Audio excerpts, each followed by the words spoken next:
Hello again, everybody. Welcome back to the podcast, Retro Life for You. My name is Chris Adams, host of the show. And alongside us here today, we have Mr. Yeah, Ain't It Cool, Travis. And let's get the party started, Marty. I Say should have put hello. Sandy.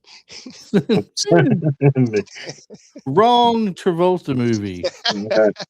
Yeah, but still Travolta anyways. Yeah, I So, was gonna Yeah. put Sandy. I mean, he was nuclear stealing, not summer loving, okay? Yeah.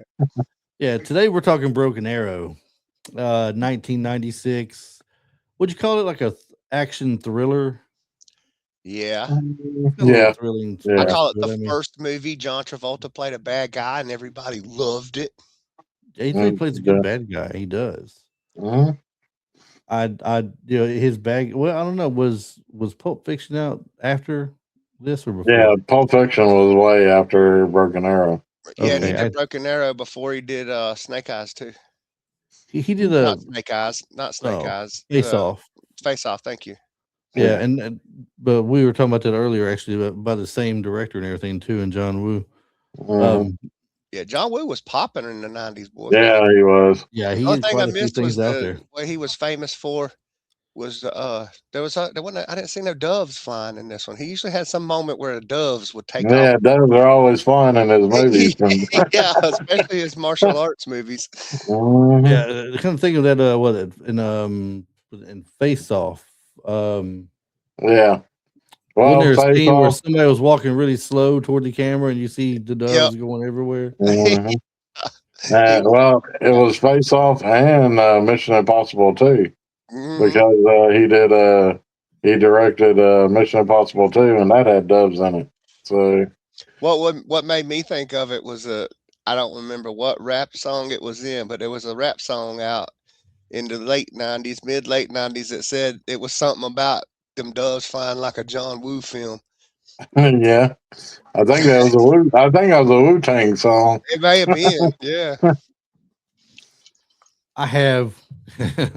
I'll see. You say Wu Tang, and it automatically clicked with me when you said this because I'm always taking Warcraft characters that I make and I'm trying to give them funny names. They ain't nothing to win. So I've got what they call the like a Pandaren monk, and then Pandarens are just pandas. They're all they are, but basically, and it's a death knight. So I called it the Wu Tang Pan. Wu Tang Pan, I The love Wu it. Tang Pan. Wu Tang And Pan. then I had another one that's not Wu Tang, but it's a monk also, and I called him Qui-Gon Chin. Oh, that's all. Yeah, I got two right before we get into the movie. Not to change the subject like I always do, but have you been playing long enough? Did you get yourself a night elf mohawk? Oh yeah, I was playing back then. Sure enough. Little mohawk grenades. You throw little mohawk grenades at somebody, they go and they get a mohawk on their head. Then Night elf mohawk. yeah, you see Mr. T doing them commercials. And then since we brought up the Wu Tang Clan, who was y'all's favorite member? I didn't even listen to the Wu Tang Clan. Well, You shouldn't have said that out loud. You should have made something up. I don't. I'm not or cool. you could I'm not cool have like you just said guys old dirty are. bastard. I'm just Yeah, not. everybody I'm just not knows cool ODB. like you guys. I mean, Mine was Method Man. Still is. Yeah, Method Man. Yeah.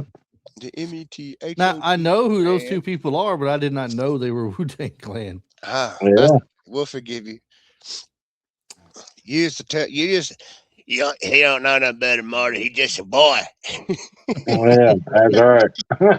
You got anything in there good to listen to? I like him Wu Tang Clan boy.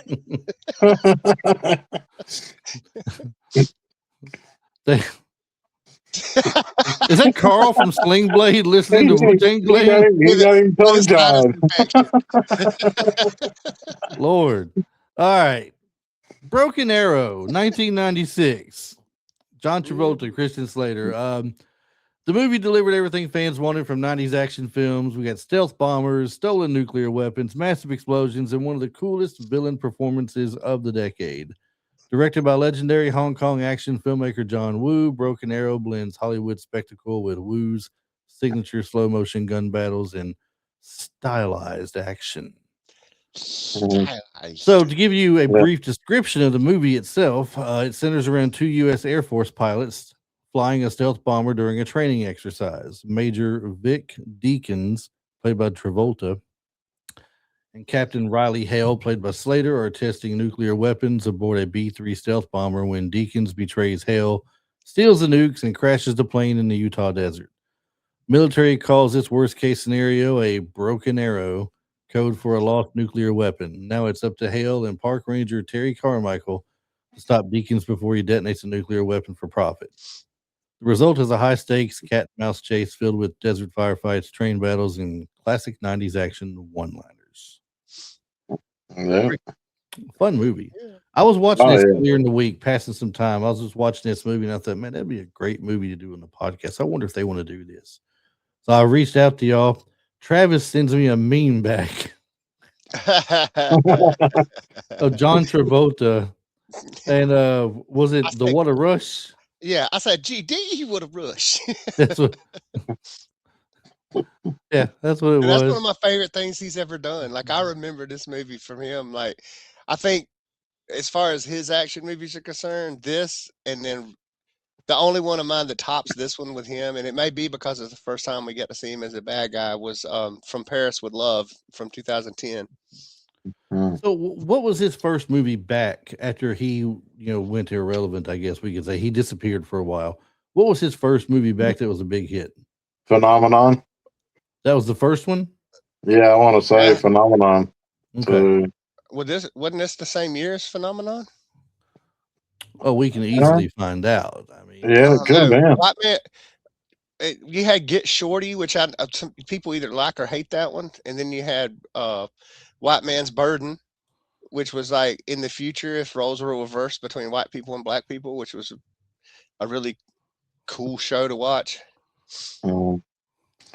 Well, he wasn't too bad in the Look Who's Talking movies neither. I mean, what do we call him when he went away and came back though? Because he's like, I can think of movies. You know what I mean? Like he was. So here we go. We got Staying Alive in 83, Two of a Kind in 83, 84. No, that's not Perfect in 85. Basements of the TV movie in 87. He's not really doing anything big during that time. Yeah, he didn't really come back until like the mid-90s. Look Who's Talking in 89. Yeah. Look Who's Talking 2 in 90. So those are the two things he came back in, right? Yeah. But they weren't exactly blockbuster hits. Right. So Pulp Fiction would have to be it then. Pulp Fiction in 94 was his really big comeback, I think. And that was followed by Get Shorty, then White Man's Burden, then Broken Arrow, then Phenomenon, then Michael, then Face Off, and I mean he just had he started putting them out there, Yeah, I mean, he started putting that. Yeah, The General's Daughter. If you haven't watched that is a great movie. That is a good one. Yeah, that's a good one. Battlefield Earth, probably not such a great movie. Yeah, that was like his slump. He went back to the slump. But he recovered again, though, in 2001, 2 years later with Swordfish. I mean, Dude, Swordfish was phenomenal. Yeah, Swordfish was awesome. They had a Wolverine in it, too. That's when you got to see Halle Berry's bizarre movies. But yeah, he's been in a lot of great movies, definitely, over the years. John Travolta. But when I see John Travolta, there's just two things I really think of. I mean, I think of Vinnie Barbarino, and I think of his character in Grease, Danny Zuko. Yeah, I think of Danny Zuko, and then I have to think of I don't really recall. I mean, of course I saw all of them, but I think that's why this was so wild, because when he came in, when he was Vince in Pulp Fiction, I mean, was he really a bad guy though? I mean, I know they was killing people and everything, but he was so funny. He was kind of the laid back killer. He hit the bump and he shot him in the face. The gun went off. They hit the bump. He's like, "Damn, I killed Richie, man." It's like whatever it was. It's almost like he felt bad, right? But not really. I mean, you see that sign in my front yard? he was still a killer though. Yeah, still a killer. So definitely a bad guy. But yeah, I remember him. I remember him as Danny Zuko, and honestly, I remember him out of that daggum from Paris with Love, Charlie Wax. If you ain't seen that, dude, you Yeah, that's a good movie too. you Yeah. gotta see that, dude. That bald head and goatee, man. He just he was awesome in that one, dude. That was a sick movie. I have not seen it, but I'll look for it though. Oh, it's so good. You're gonna love it for real. It's a big time action movie, and Charlie Wax is he's the complete badass, dude. He's awesome. Yeah. He's like an ex-military Black Ops or something. Or he's still Black Ops, isn't he? Yeah, he's still Black Ops in that movie. Hey, Black Ops for America, man. He's wicked, dude. How much money do you think this movie made in the box office? Opening? No, just worldwide. I'm gonna say probably 180. Well, I'd say you're close. Heck The yeah. budget was approximately 50 million. The box office domestic was 70. Worldwide was 150 roughly. There we go. So it could have been a little more, might have been a little less. We don't know. Yeah. Roughly. It performed well internationally, though, became a popular cable TV and VHS hit throughout the 90s. Everything was popular on VHS. We just did this episode, didn't Yeah, we? we just did this, yeah. VHS rentals. Everybody was crazy about the VHS rentals during that time frame. The place to be on Friday nights. Some pre-production notes and development on the movie. One of the biggest draws for the film was hiring of John Woo, who had recently exploded on the Hollywood scene. He had already made huge impressions with Hard Target. Face Off would be he'd be directing the following year after this. And I think Face Off really. Would you say Face Off would probably be one of the most well-known John Woo films over here, or that or Mission Impossible 2. So one or the other. So he's famous for bringing the Hong Kong action choreography to Hollywood, which includes dual pistols, the stylized slow motion, intense shootouts, and dramatic standoffs. The film's desert setting also allowed for massive practical explosions, something 90s action movies excelled at. I got a quick question. Do y'all remember that Chow Yun Fat movie that they did in maybe early 2000s that was called The Replacement Killers? Yeah. Yes. Yeah. Was that a John Woo film? I don't see it on his list. Hey, I don't know if it was or not. Did he do Romeo Must Die? With Jet Li? I think so. I think so. He did Wind Talkers. Yeah. That's wild. I didn't know he did Wind Talkers. The Replacement Killers movie just reminded me of a John Woo movie. I just his style. Well, I mean, Chow Yun Fat, he's another one of those actors that specialized in that style of his career and everything. So, I mean, he's also one of those people who is big on the 80s martial arts cinema stuff there. You know, they had the different, more, I don't want to say hardcore, but definitely physical with the fights and everything, and the flying around and stuff that they did. Like, if you remember when we had Cynthia Rothrock on, she talked about that style of cinema, Travis, back in that time in Japan. She did doing Yes Madam and all those other movies there, and he was big in that stuff there. So, so I can see it looking like a John Woo movie. Jumping on the cast here real quick, John Travolta. We just touched on him a while ago. Major Vic Deakins. Travolta plays the charismatic villain of the film, and he absolutely steals every scene. Before Broken Arrow, Travolta had already made a massive comeback with Pulp Fiction and Get Shorty. Earlier in his career, he became a popular pop culture icon with Saturday Night Fever and Grease. What was the other Saturday Night Fever and what was the other one? Staying Alive. Staying Alive. Staying Alive. Yeah. Yeah, there you go. I mean, if you've never seen Cowboy or some shit too, Midnight or Rhinestone Cowboy or something, didn't he do something? Oh yeah, Urban Cowboy. Yeah, Urban Cowboy. If you've never seen Saturday Night Fever, you may not have seen the whole movie, but everybody has seen the dance scene. Yeah, the iconic dance scene. Yeah, exactly. There it is. Yeah, there it is. Doing all that, and it's funny. I mentioned World of Warcraft earlier. We talked about it. Each of the characters has like different emotes they do. and each of them has a dance that they do. So the night elves in the game, I believe it's the night elves. No, it's the male humans. They do the Saturday Night Fever dance. That's awesome. That's cool. Yes, they do. They do that dance. It's funny. And then the night elves do Michael Jackson. I don't know what I was thinking when I was thinking him first, but anyway, that was a whole popular thing with that whole dance thing and all. His performance as Deakins is one of his most entertaining villains of the 90s, though. Calm, sarcastic, and always a step ahead. Speaking of his villains, what do y'all think? I mean, man, it's hard to say for us. There's two in particular. I'm having trouble deciding which I think is the better villain, but I think I know. But I'm going to get y'all's opinion, though. Best villain John Travolta played in the 90s there. Everybody? I think they were all in the 90s. What I'm thinking, Got to be Castor Troy. Okay, that's one I think it's got to be. It's But the other one's also in Swordfish. Yeah, Swordfish. Yeah. So I mean, both those I'm having trouble deciding between the two, but I'm thinking it's got to be Castor Troy though. Yeah, Castor Troy. Yeah, Castor Troy for me. So. But like when especially to see them swap, bro. The thing about that one too is in Face Off, is to see them actually swap roles. That's what I was going to ask you. When they swapped and it became Nicolas Cage, who played a better Castor Troy? That's the age-old question, man. I don't even know, dude.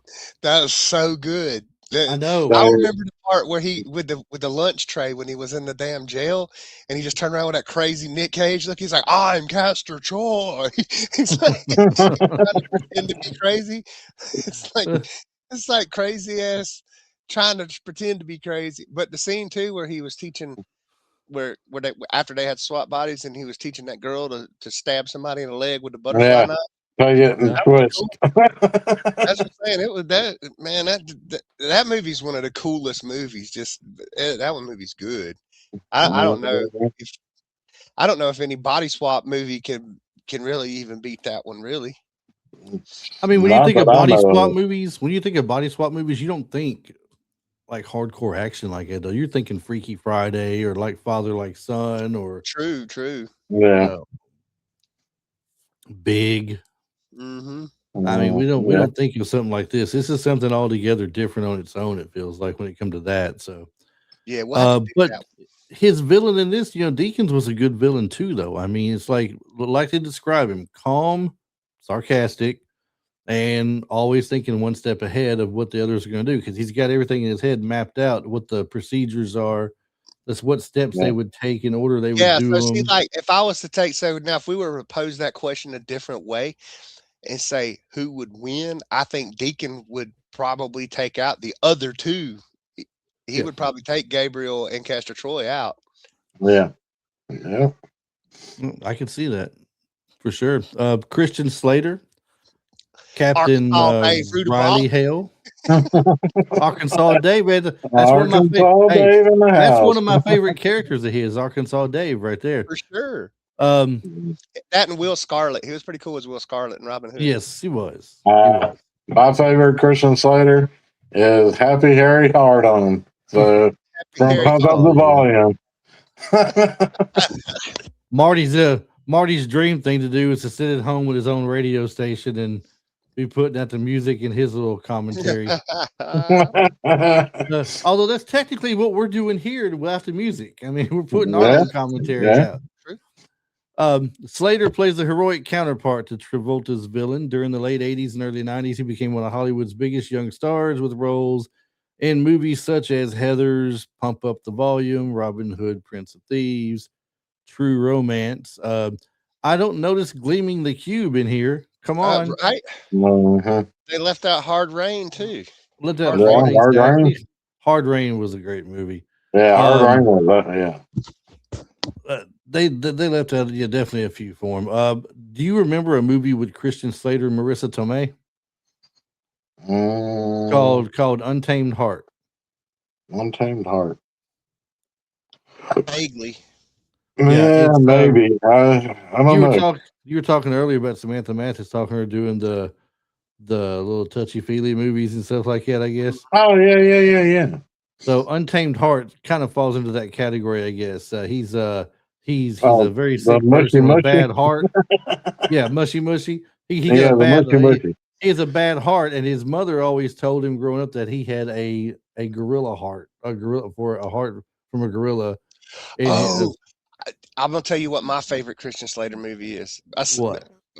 Aside from Young Guns, him and Kevin Bacon and Murder in the First. Have you ever seen it? Yes. That Yeah, one, Murder in the First was good. that's phenomenal. I think that's one of Kevin Bacon's most powerful roles too that he's ever done. Like that movie was something else, man. He's done some crazy movies on his own, I'm telling you. Yeah, Yeah, Kevin. What's that one Kevin Bacon movie where he's his wife and daughter get killed, Stir and Up then Echoes, digging in the basement. no, Oh, you talking about the one where he shaves his head and goes he back on shaves the his head. Yeah, dude. That movie's awesome. Me and my dad watched it that's together. my favorite Kevin Bacon movie. Is We were that dying movie? laughing because he missed spots. He didn't even give a shit. He just shaved his head, Yeah, but then he had yeah. hair sticking out like he missed places. Like he just What's that? did it once. What's that extreme Kevin Bacon movie where he turns this town around and brings the prom to it and everything and makes them where they dance again? What was that? Oh, that musical. Footloose. Yeah, that musical. I just want to see if Marty say would say musical or not. I beat him to it. He beat to it right. Oh god, Slater's wisecracking style fit perfectly with the tone of the movie too, and it really did. That little wisecracking stuff away to the side of Deakins. You know, He could push Deacon's buttons. Yeah. he could. Yeah. Yes. Yeah. And the movie starts out with them boxing, right? And Deakins is like just taking him to school. Mhm. He's telling him what he's doing wrong, and he's showing him what he's doing, but he's still landing blows on him, landing punches on him until he lays him out, right? And that comes back later in the movie, I feel like, because Yeah. he's Like when telling he threw him the gas, when he put the flare on the gas bottle and he stepped out, he said, "Unexpected. I like it. yeah. You're still gonna have to pay for it."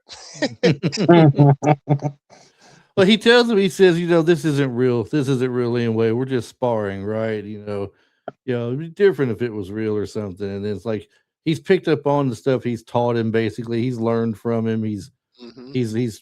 He knows what his style is and what he's about. He's able to read what he's going to do. Like he's telling these people, like that's how they find that there's a train. He's on a train, probably. Yeah, Taking yeah. these things. Exactly. That's like it kind of touched on it too. How much of an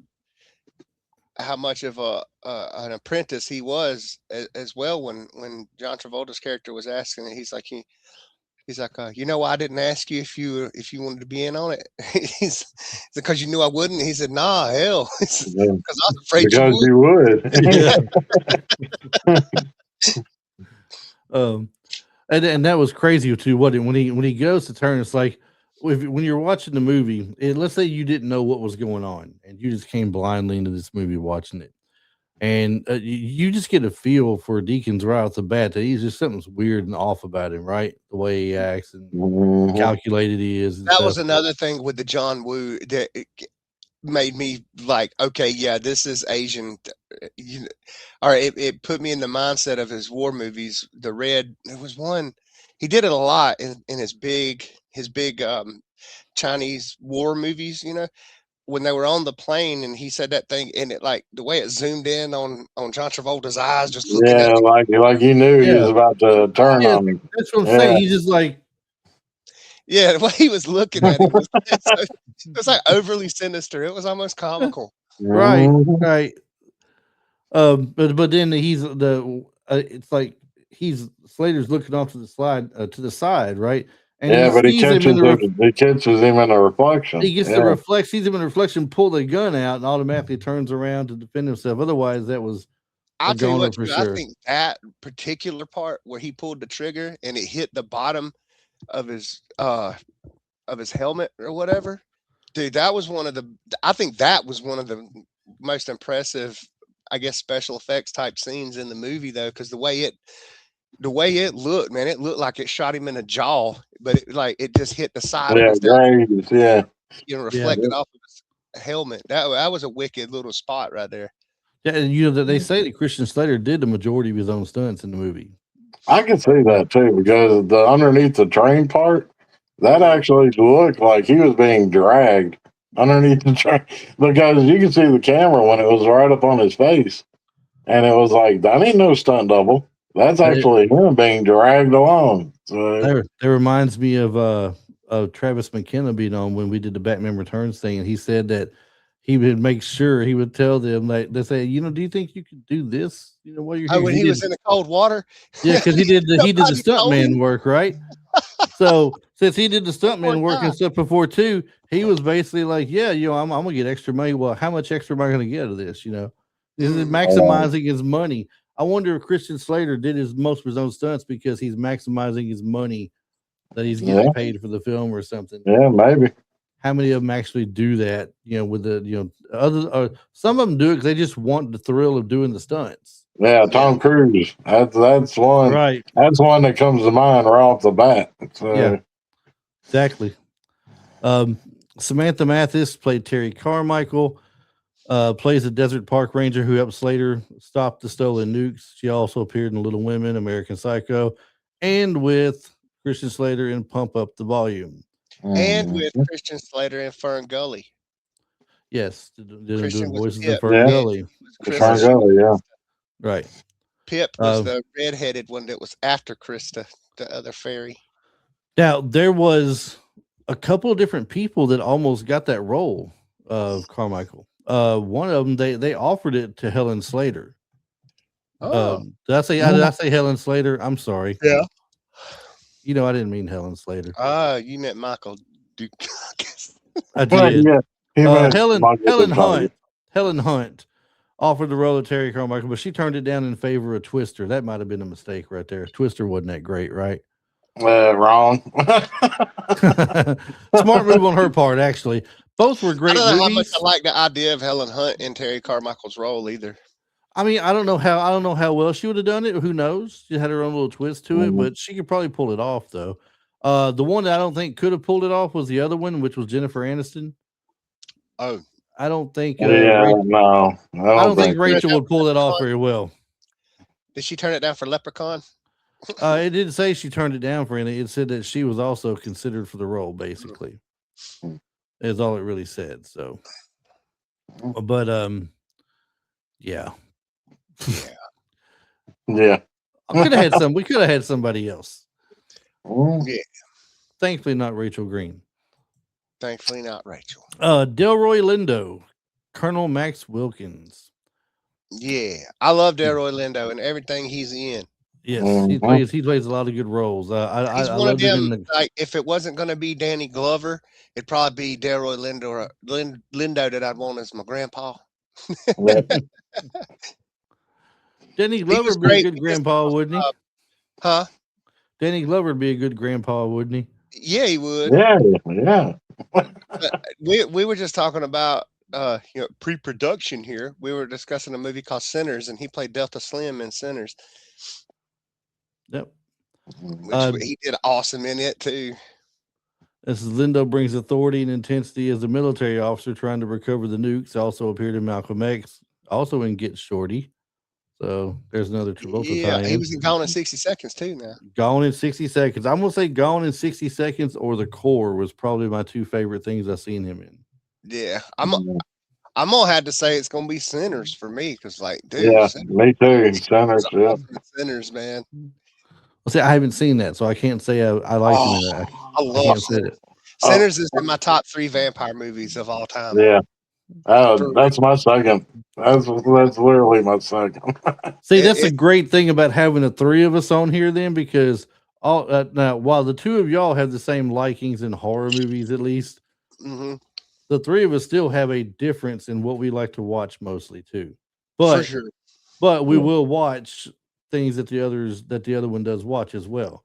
Absolutely. Like if we were going to do a show on Sinners, I would go watch it and see what it's like. Yeah. I would check it out.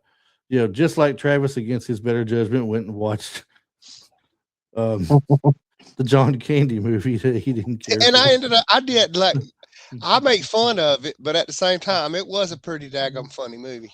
Yeah. Actually, that chick, the chick in it was what made it so funny to me, showing everybody her new surgery. Right. Right.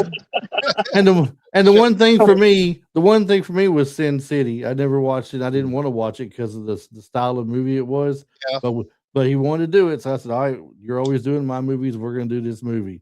And then I watched it, and And then it wasn't that bad. after we did the show, I went back and watched it 2 more times in about a month. So Yeah. it was better than when I gave it Yeah.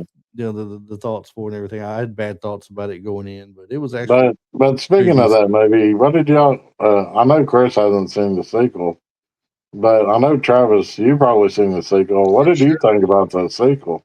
I loved it too. I don't think it held a candle to the first one, but at the same time, I still loved it. Yeah, like you said, I love the first Sin City. I wasn't a big fan of the second movie. I thought it had moments that was good, Yeah. but the whole entire movie wasn't. It's the comic nerd in me because it don't hold a candle to the first one. And I say I love it, but I don't love it. I mean, you know what I mean? Like you can do without the second one, but it's still for me, like I said, just because because it's in the comic book vein. But yeah, no, it didn't even. You can watch the first, like as a comic nerd, you have to watch the first one. The second one you can live without. Mm-hmm. There's another tie in here with John Travolta in another movie. Frank Whaley played Giles Prentice in the film. He is one of the guys in the apartment in Pulp Fiction. Yeah, he is. Like what? What? He's the one that gets quoted when Samuel Jackson, before he shoots him, he's you know my name is the Lord. When I my vengeance upon me. Bye, bye, bye, bye. That whole scene where he comes in there and he's like, starts eating the burger. He goes, that's a tasty burger. Or something like that. That's really good. He goes, you don't perhaps have a beverage I could use to wash it down with, do you? Didn't that tie into the whole conversation of the Royale with cheese and stuff? Yeah, I think so. Almost, yeah. You know what they call was it a Whopper? No, Whopper. You know what they call a Big Mac? I think or no, Quarter Pounder. Yeah. You know what they call a Quarter Pounder? A Royale with cheese. Royale with cheese. Royale with cheese. And he said, well, what do they call Big Mac? They call it a fucking Big Mac, man. But the Royale with cheese. That's what they say. Bob, Travis. I don't. Travis, you may know this more than Marty. I don't know. I'm trying to picture where I've seen him at. The one that played Pritchett. Bob Gunton's his name, but he played Pritchett. He's the one that was financing the thing, wanting to get the to make. He wanted to get the nukes. Yeah. You hang on. I'm trying to. You said Pritchett, and my mind went straight to a House on Haunted Hill. Oh, this is the guy. This is the guy that Travolta reaches over and crushes his larynx basically. And tells him, he's all like, "Hush!" He's the money. He's the money. He was the money behind the operation. Yeah, he was the finance. Was he the warden? And that's it. The warden in Shawshank. Yeah. Or that's where I remember him from. Yes, that's what I started to say. Warden, and it just hit me. Warden in Shawshank, but I wasn't positive though. Yeah. That's where I've seen him. Yeah, he was the one. He was constantly telling him to calm down. He reached out, and did he just chucked him out of the damn Hummer? Yeah. Well, he was already dead at that point. Yeah, he was already dead then. He was looking over at him, going, "I never actually killed anybody before. I don't see what the big deal is. I've dropped bombs on people and everything. I've done this and that, but never just reached out and killed. Let's see what the big deal is." It seems like he was also in. Oh man, he was in one of the daggum. Was it Demolition Man, or was it Judge Dredd? It was Judge Dredd or Demolition Man or something he was in too. It was a Sylvester Stallone movie. I think it was Judge Dredd. I think I remember his face from that. So. Was he one of the judges? Might have been. Yeah. I'm looking to see right now, actually. Judge Dredd was in the 90s, wasn't it? Yeah. Uh-huh. It was that one, or it was the Demolition Man with Wesley Snipes. Seems like it was Wesley Snipes. Well, Because he I was was in wanting to say Mario Van Peebles. I was thinking it was the Highlander, but it wasn't the Highlander. Glimmer Man with Seagal. Okay. I see that. Ace Ventura, When Nature Calls. The Shawshank Redemption as the Warden. Dolores Claiborne. Demolition Man. Demolition Mhm. Man. Chief George Earl. Demolition Man. Okay. I couldn't remember if it was the movie with Mario Van Peebles or the movie with Wesley Snipes. It was Wesley Snipes. Yeah. Mhm. And then was this Howie Long's first movie role? No, I don't think it was. I could be wrong, but I think he was in a movie first where he was one of those firemen that would jump out of helicopters into a Firestorm. forest. Firestorm. Is that what that was called? Firestorm? Firestorm. That was his. That was his movie. Yeah, he carried that one. Yeah, I remember that. Yeah, no, I'm pretty sure that was his first one. But yeah, he played a good bad guy in this one too, technically. Yeah, he did good in Mhm. Firestorm. I don't wonder why he didn't have more movies. I don't know. I don't know what the story is on him as to why he wasn't in more. I He might was be in that thinking great about. I might be movie too. thinking about him and Brian Bosworth, but was it Howie Long was in that movie where he was playing like a cop that was undercover and he That's was Bosworth. We That's had the pet lizard. Bosworth. He okay, was eating the lizard okay. dog food. Yeah. Yeah, Yeah. that was Stone Cold. I Stone think it was- Cold. Yeah. Yeah, but he was in Howie was in Firestorm and Broken Arrow, 3,000 Miles of Graceland. That's what I Yeah, was. 3,000 Miles of Great Graceland. that Yeah. movie where they all dressed up like Elvis and robbed a casino. And Yeah. Christian Slater was also in that. Oh, he was, wasn't he? Yeah. So we're just tying people in all around today. Mhm. How about that? How about Red Foreman? Red Foreman was a senator or something, wasn't he? Oh, he was the Broken Arrow. yeah. Yeah. That's not the first movie he's played something like that in too. Didn't he play that same kind of role in Under Siege? Oh yeah. Yeah, he did. Yeah. Yeah. Oh, do you remember his character from RoboCop? Yeah. Yes, he was the bad guy in He RoboCop. was a bad guy. Yeah. Yeah. Yeah. Yeah. The one thing about this movie, this is one of the last big movies of the 90s, they said, that really took and made use of practical effects and everything. Director John Woo insisted on practical explosions and stunt work, giving the movie its authentic 90s action feel. But it's one of the last big ones of the 90s. They say they actually took advantage of and did a lot with practical effects. Yeah, because you could tell their special effects like they don't hold up. Like when Yes. when the plane flew over the desert and she over her standing at her truck or whatever. Yeah. Yeah, the train battle near the end of the film was one of the movie's most complex stunt sequences, it says. Mhm. That I was a can tough one believe to that. pull off. Yeah.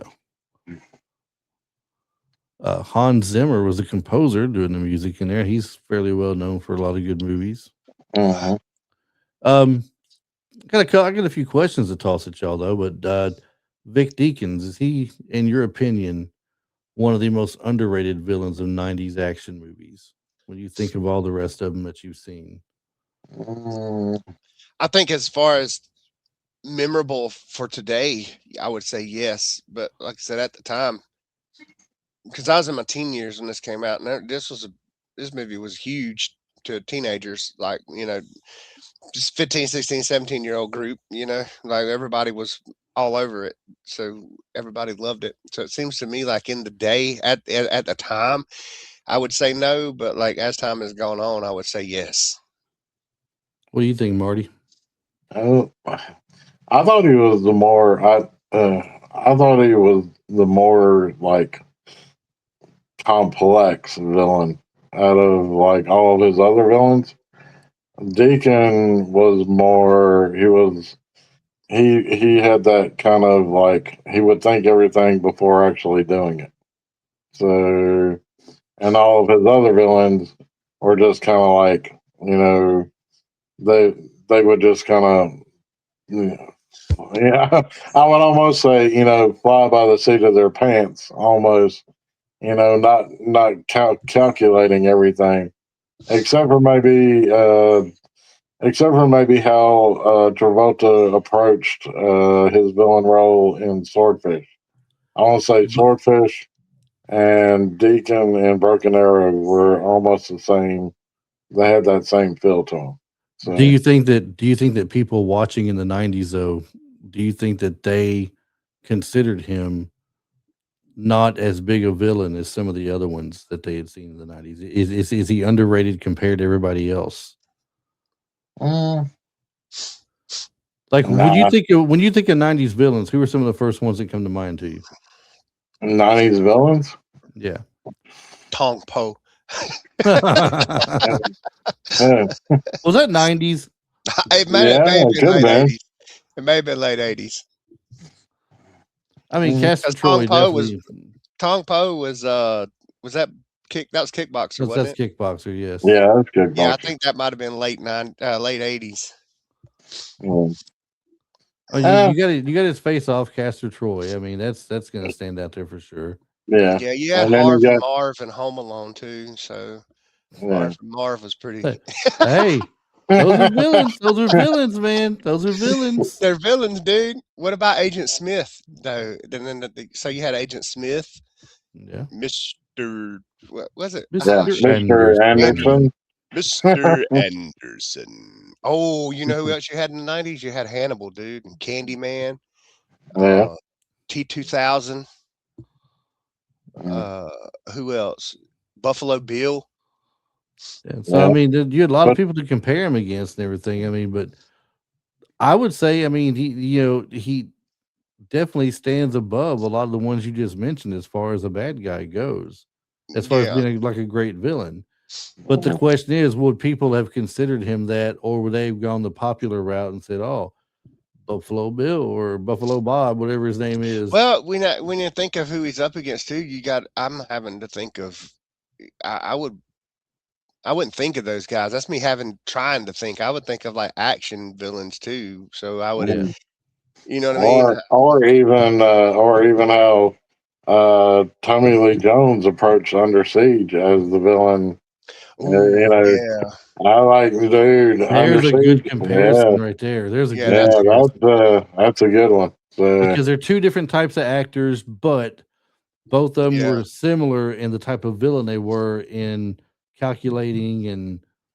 Tommy Lee Jones' character was kind of calm till the end of it, and he lost his mind. Then you think about like Deacon Frost and Blade. Yes, that's a good one. Yeah. What about my crazy dude in Speed? Oh yeah. I can't remember his name. What's his name? He played in Waterworld with the patch. Dennis Hopper. Dennis Hopper. Yeah. So you get some good people to compare him against, definitely. How does Broken Arrow compare to other John Woo Hollywood films like Face Off? I'd say it's right there with him. Yeah, it's right up with I mean, Broken Arrow, Face Off. Yeah, I mean, very similar in action, but two different stories. So. I mean, I get it. They're all John Woo films when it comes down to it. But I mean, as far as if you had to pick one action wise that had the better action stand out to you and everything, and effects and stunts and stuff. Dude, Face Off. It's got to be Face Off for me. I mean, I do love Broken Arrow, but Face Off is just like, for the action, and it's just crazy. Yeah, I'm gonna have to agree with that. Let's see here. We talked about the practical effects. How do you feel about it, host? I mean, I love Broken Arrow for the stunts and the effects and everything that's in it. I like Face Off better for the story. The story that was in it. But it had a lot of big stunts and explosions and things in that movie too. I mean, I'm not saying it didn't have good stunts and good action in it, because it did. But I love the story in Face Off more than I do the fact that, the action sequences that they had in it. You could have done without some of the action sequences, because the story carried it that Well- much better. Well, the one thing that you do have in Broken Arrow over Face Off is a nuclear bomb going off. Yes, True. Yeah, True. dude. But the copper mine turned it into a copper pot. contained it. Yeah, copper pot. Oswald. Is that where Chester was? Chester Copperpot? Yeah, Chester Copper Pot. that's where Chester Him or was. Oswald. Mm. They were brothers, right? Or he was Chester and Cobblepot, Oswald? wasn't he? Hey, Oh, that's Oswald was right. Cobblepot. Cobblepot, yes. Yeah, he was Cobble, not Copper. I don't know why I thought of that. Hey, one thing too I saw in the trivia, and I don't know why I didn't think about this because I actually learned this through working where I work, that enlisted pilots are not, they wouldn't have been boxing because of the risk to a head injury will put you on a DNIF list where Right. you're not okay to fly if you get a concussion or something like that. So they won't take that risk. So if you're an enlisted pilot, you can't be out there boxing like that. So, do you let me get your opinion on this? 90s action villains in that era, in the era of the 90s action villain, is that better than other eras of villains like your 80s and your 2000s? And where would you rank them? That's tough, isn't it? I mean, because you got some That's great, tough, dude. you got some great ones in every decade. Yeah. Are we confining it to action roles? I mean, Let's do that. Let's confine it to just action roles. yeah. Man, that's a hard one for me because the 80s had those iconic classic villains, man. And then 2000s came around. The 2000s came around with this new kind of wave of the type of action, and we started utilizing anti-heroes and stuff like that real heavily in the 2000s.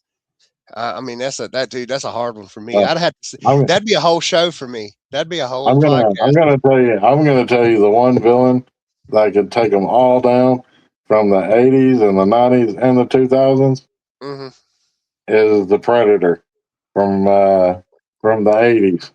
No, I mean that he is an action. can film. take every single one of them out.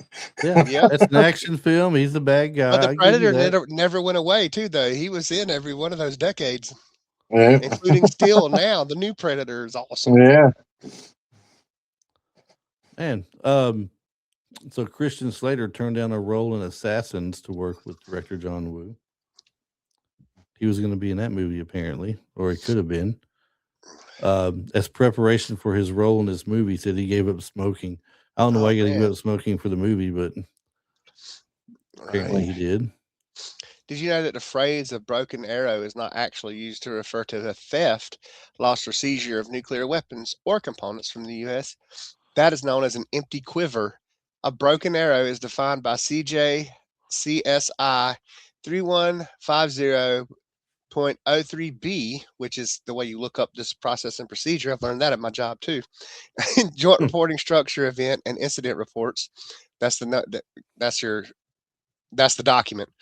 As a U.S. nuclear weapon accident that does not create a risk of a nuclear war.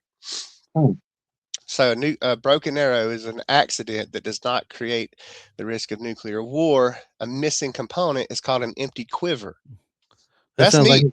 That sounds like Barney Fife breaking down a law that's been broken. Come on, man. He's turning. He's telling us, hey, chill. He's telling us government secrets. We gotta listen. According to chapter 10, section C. Is the empty quiver like when a girl's faking it, like faking foreplay or something? That's what I thought an empty quiver was. Ooh, that feels good. Could be. That could very well be. Lord, a portion of Hans Zimmer's score was also used in Scream 2. So what they didn't use in this is they used in Scream 2. We were just talking about Scream earlier. We're not gonna give any saying. We're not gonna give no spoilers. But Scream 7, go watch it.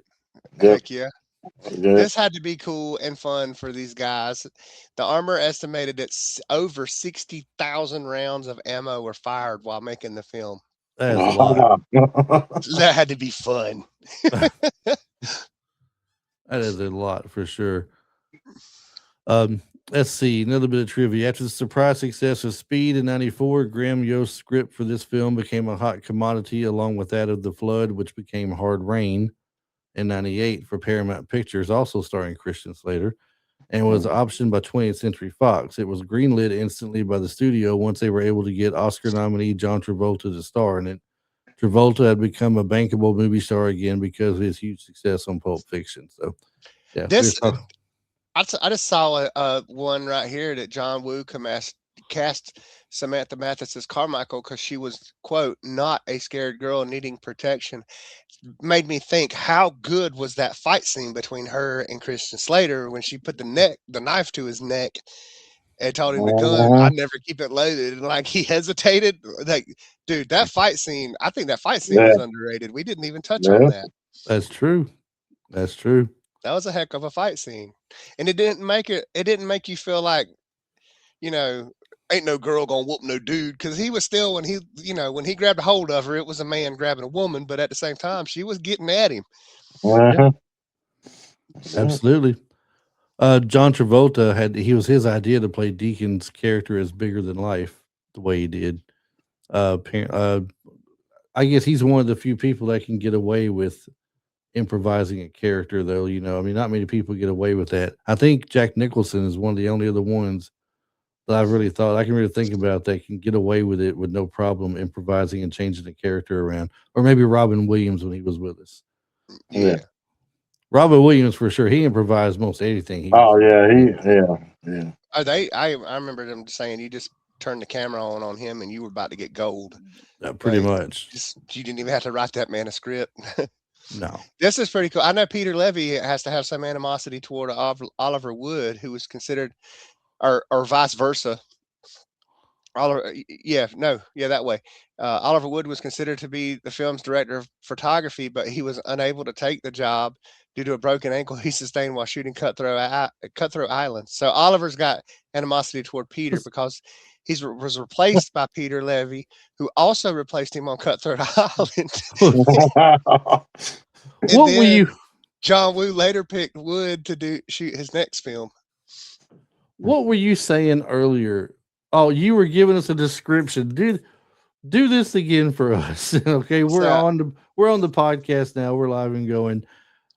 You said there was another Broken Arrow movie back in the day that was done like a 50s or 60s. Oh my God! What was the phrase, the quote you gave us? Oh, dude, this is from IMDb. Disclaimer: this is IMDb and not from Travis.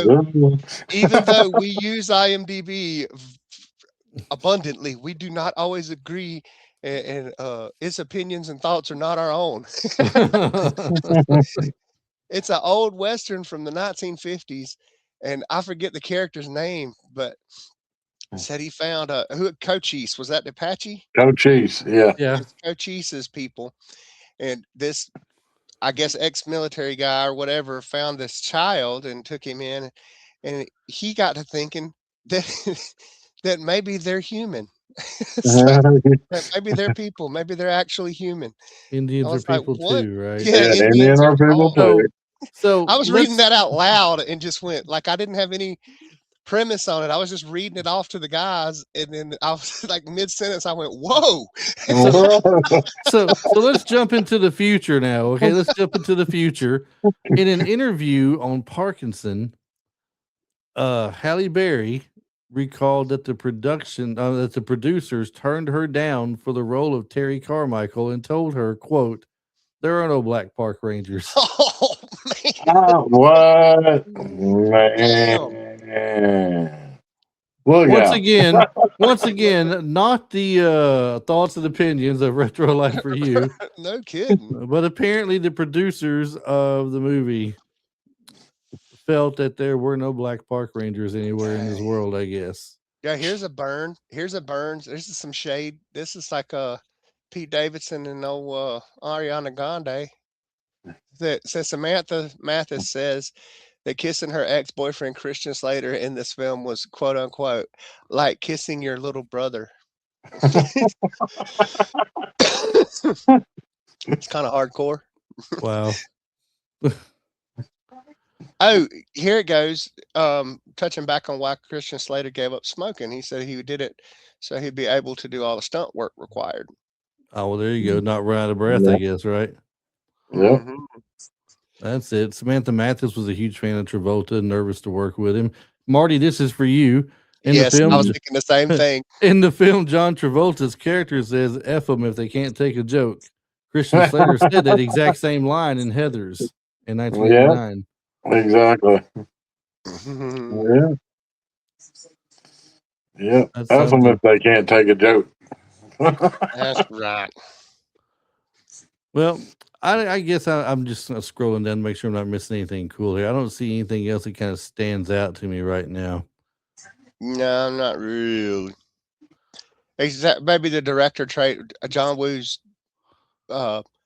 trademark as director trademark is a Mexican standoff. And he had a Mexican standoff twice, once between Carmichael and Hale when they first met in the Utah desert, which was talking about the knife to the Yeah, neck the fight under the thing. face. Yeah. And then Deakins and Kelly on the train, which I don't remember which one that one was. I'd forgotten this, but Travolta and Mathis later worked together on The Punisher together, although they didn't share any scenes in that film. Maria Castle, Samantha Mathis, is killed by the antagonist Howard Saint, played by Travolta. Yeah. So that was, everybody just keeps coming back around again. exactly. Everybody. Coming Hey, back here's around. a name we missed. Lauren Holly was considered as the role of Carmichael. You know, she could have pulled it off, I think. Yeah. Because I think of her playing the role of the NCIS director, Jenny Shepard. She could have pulled that off as a park ranger. Yeah. Did you know that during remember when Deakins took off the uniform, changed into regular clothes after he reveals himself to be a traitor? That was requested by the U.S. military. During the filming of the movie, they requested him change his uniform after he came out take the uniform off when he came out to be a traitor.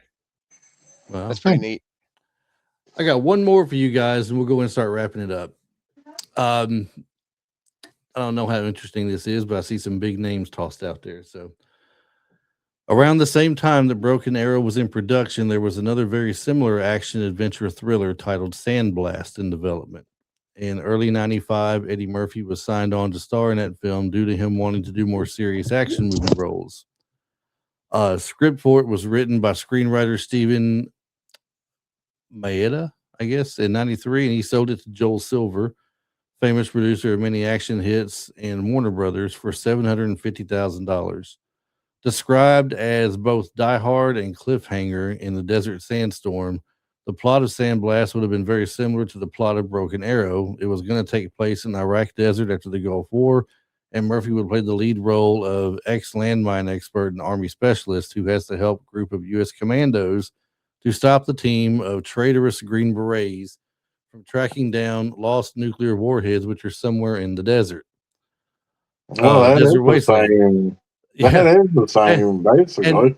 And while dealing with deadly terrain and huge sandstorms at the same time, once Murphy quit the project due to scheduling conflicts and then went on star in Metro in '97, that was a loss for him. Metro. Yeah, but in the '96, Metro wasn't that great. yeah. And Metro in 1996, Wesley Snipes signed in to star in Sandblast for a paycheck of $10 million. Warner Brothers also wanted Jean-Claude Van Damme to play the main villain, the leader of the Green Berets, but despite studio already securing the budget, crew, and some of the other cast for the film, there were many problems already, like Snipes and Van Damme's last few films not being box office successes. Van Damme refusing to play the main villain and also not liking that his character would get killed in the end by Snipes' character, and problems with not finding right desert locations for the film, all of which caused Warner Brothers to cancel it in '96. But that was spot on. I mean, yeah, I mean, very similar it plot. just changed. It changed just a little bit. Just a little bit. And then you got the thing about Die Hard. Well, Die Hard 2 anyway, with the Green Berets, being exactly, yeah. Green Berets and everything. So that was interesting. Heck That's something. yeah. All right, well, we're gonna go ahead and wrap this up, guys. We're sitting here at the 59-minute mark, about to hit 60 as we speak, actually. So we're right on target, I guess. So did anybody have like their favorite scene in this movie, or I always forget the favorite scenes. or is the whole movie just their favorite scene? So, I'm gonna actually say that the whole movie was my favorite scene.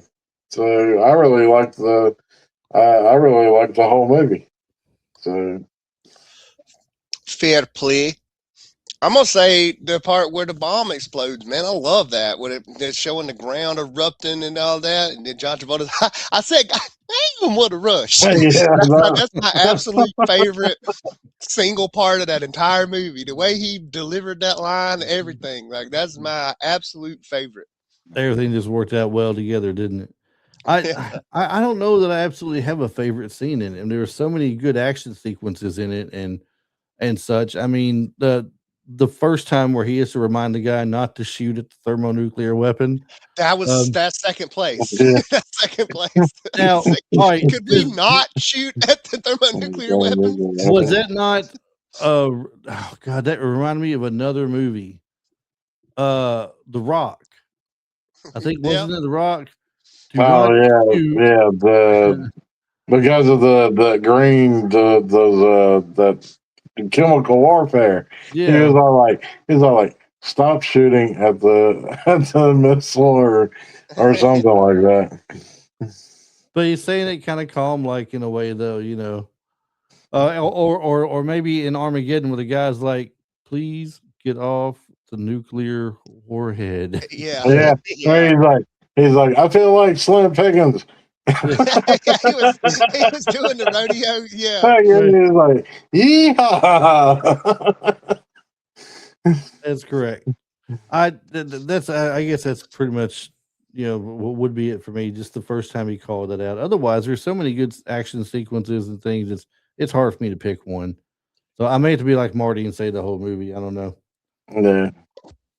But anyway, if you guys like this movie, give us a thumbs up. You know, if you like the episode today, give us a thumbs up and share us with some friends and family and everything. If you're watching the YouTube channel right now, be sure that you do subscribe and like. And Marty, what's your favorite thing that you to say here? Hit that bell. Hit that bell.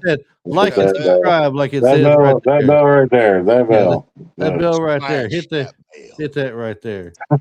And you know, we're all on social media. So if you think about it, visit us on Facebook, give us a like and a follow, and we're on Instagram as well. But you know, I would say really pay attention to that YouTube page. That's where we want to be growing right now. Some YouTube. I should have listened to Travis a long time ago. I didn't do that, did I, Travis? I be knowing things sometimes. You know what I like about having a sinus infection? I feel like my voice can get kind of scrappy. I feel like my Autobots roll out.